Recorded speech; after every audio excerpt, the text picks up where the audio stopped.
As a teacher, have you ever caught your students doing something inappropriate? I teach at a Catholic middle school, so our standards for appropriate behavior are pretty high. Technically, a student telling another student to shut up counts as inappropriate for us, and I'd have to discipline that student if I heard it.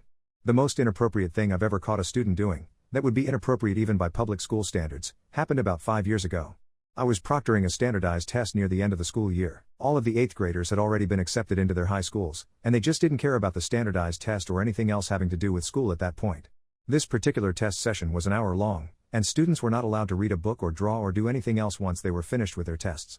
The idea is to prevent students from rushing through the test to get back to a book they're reading. The 8th graders rushed through the test anyway, because they just didn't care. One student literally put his name on his paper and turned it in with all of the answers blank. He'd been a discipline problem for the 2 years I taught him, and I was happy he was about to move on to high school. He turned in his answer sheet before I even sat down from passing out everyone's tests, smiled at me, returned to his seat, and put his head on his desk.